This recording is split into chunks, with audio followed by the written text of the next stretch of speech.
keeping score, the biggest business issues in sports.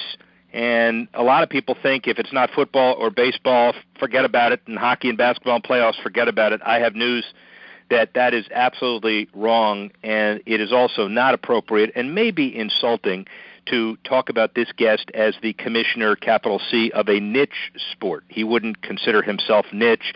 He's a good friend. He was a soccer guy. He's now a lacrosse guy. Nick Sakiewicz, one of the foremost entrepreneurs of our generation. How's that for an intro? Oh, wow, Rick, that was beautiful. Thank you. I'm humbled by that. Not the first time you'll be humbled by anything I say, and certainly not the last.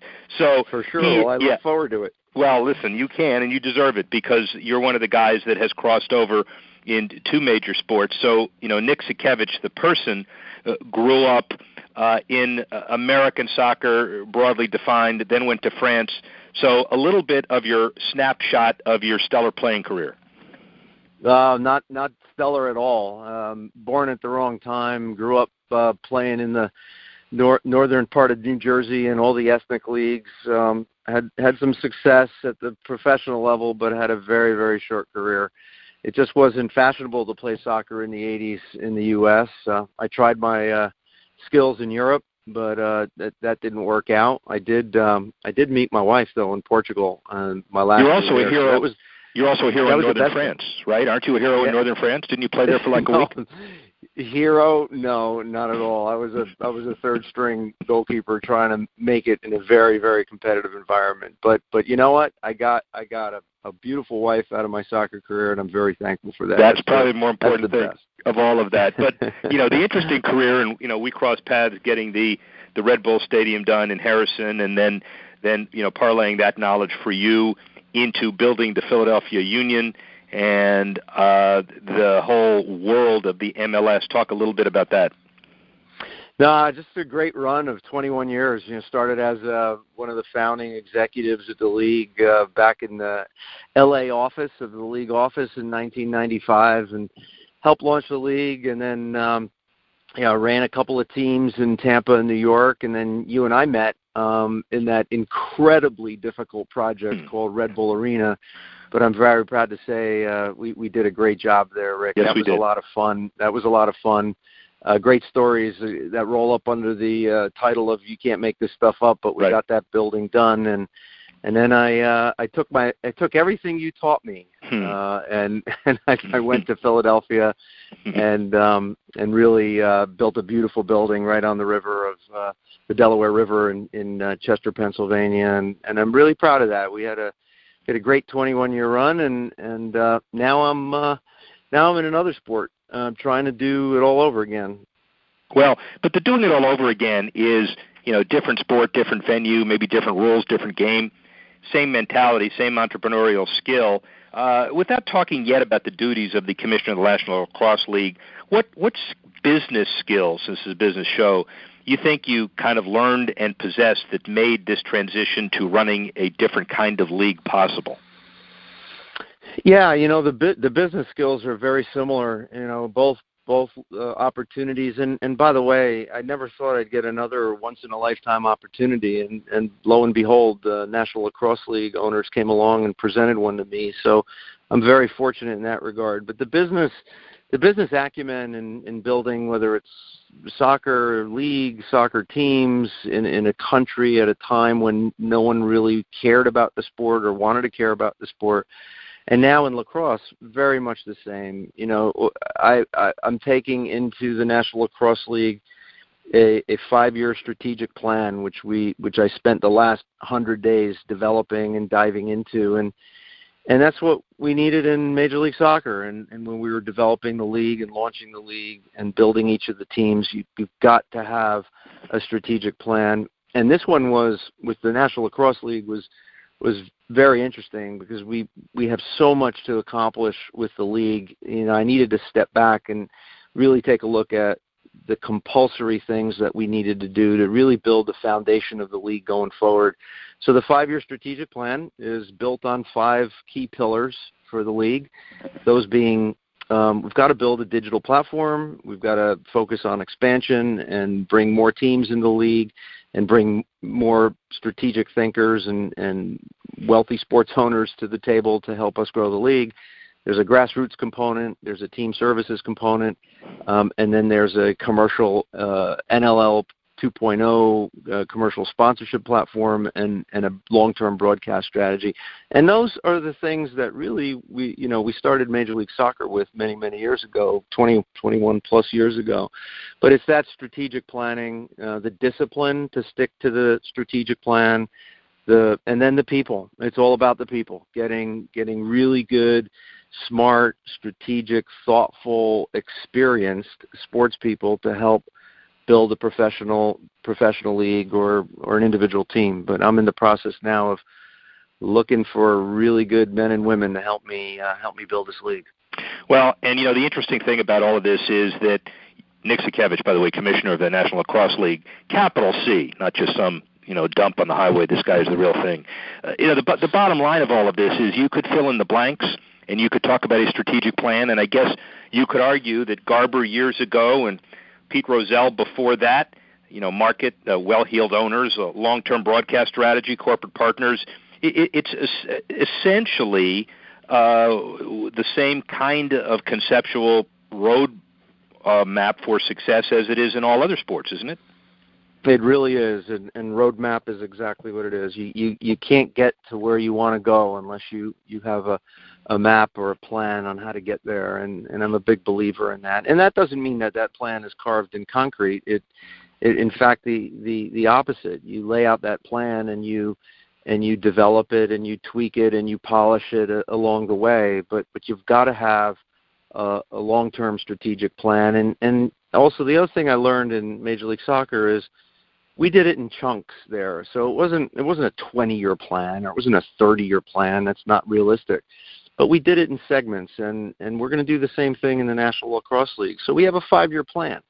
Now, that 5-year plan in year 2 or 3 might get accelerated, and then another 5-year plan comes along, and you build it. Because in sports, the sports business model is also part analytical and business acumen, but it's also socioeconomic. You've got a growing sport that lots of kids are playing, but you've got to nurture those kids because your market's growing. Sports like baseball and football, 100+ years old. There's multiple generations sitting in the stands and watching on TV. In soccer and now lacrosse, we didn't have multiple generations, and we have to. But we have a good thing, which is lots of kids playing the game. So part of our strategy, and you'll notice one of the core tenets of the strategy is grassroots. We've got to be in front of the fans of the future because it's socioeconomic. Mom and dad take the kids grow up, the kids become mom and dad, they take the kids, and the parents become the grandparents, and it's very much a cycle like that, and you've got to go through 10 or 20 years of a cycle to build a fan base. I know you real well, and one of those things that you're required in that plan is something that very hard for type A's to possess, certainly you, and that's patience. So how do you deal with the fact that the success of this can be measured in relatively small increments, but the ultimate success is years and years away? Yeah, well, that's patience and balanced discipline is really important in this role. And I'm 10 years older than when we worked together back in the day in the New York area. So I've learned that patience is a virtue. But I think deep down, I want things to happen quicker. So you just got to find the balance between patience and thoughtfulness and not knee-jerk decisions. And I've definitely learned that over the years. There's no question I'm much more wiser in my 50s than I was in my 30s. Well, you were pretty wise in your 30s, and now that you're 55, I feel really good because, I'm up there too, and then I looked at your bio, and that's wonderful that you now get the AARP card too as well, right? Does that bother you? Not at all. Not at all. That's a great demographic, in fact. They're supposed to be the ones. 55 is the new 45. Yeah, well, A, and B, they're the ones supposed to have all the money, so, God bless us all. Here is my other question, too. Does Does it frustrate you, bother you? Always talk about a sign of really interesting upside opportunity, that there are still some people that don't take niche sports seriously, broadly defined. I don't mean it necessarily NLL, but I mean it necessarily everything except the Big Four. Bother me? No. I'm glad it's there though, because it's the fuel that feeds the fire. Mm-hmm. I don't know if you remember, Rick, but years and years ago they said we couldn't build a stadium in New York. And right. We built the stadium in New York, and then when I came to Philadelphia, everybody rolled their eyes and said, "You're going to build what, where, and play what in it?" And I built a beautiful stadium, and it packs the house every game. So I love when people say you can't do something, because that's just the fuel that feeds the fire, and you got to have that. You got to embrace that if you're doing this kind of stuff. Are your owners patient? Do they follow your business plan? Do they understand what this is going to take? Well, of course not. Owners shouldn't be patient, and I'm like an owner, so I always go into a project acting and feeling and thinking like an owner. And you shouldn't be patient, but you also have to know and understand, and it's my job to educate our ownership as to why things take certain timelines and why we need to start with the fundamentals and grow them over time. Nothing ever works out the way you planned, right? So you've got a contingency plan. But it's all about being educated, educating the constituencies, which include owners, include sponsors, broadcast partners, and fans. And that's, I believe, the role of the commissioner is to really take that leadership position and try to educate everyone and bring everyone into the mix in a collaborative way to share the information and make good decisions. A couple more. Nick Sakiewicz, Commissioner, National Lacrosse League. Without getting specific as to each one, you got Bettman, you got Rob Manfred, new to the job. Gary Bettman is now the oldest tenured commissioner, which I remind him all the time. We've got Roger and now Adam Silver, also new to the job. What common traits, as you assess those four and their successes and maybe negatives, what are the common traits that you see that you would like to emulate? Well, listen, I know Adam well. Have a huge amount of respect for him. Obviously, I know Don Garber well. We worked together and toiled for many years building Major League Soccer. I think the thing that I love most about those guys that I know is that they really try to step back and be thoughtful when they make their decisions and not just make knee-jerk reactions or emotions. Our business is inherently emotional, and having spent most of my career on the team side, I know the emotions that owners or presidents or GMs go through.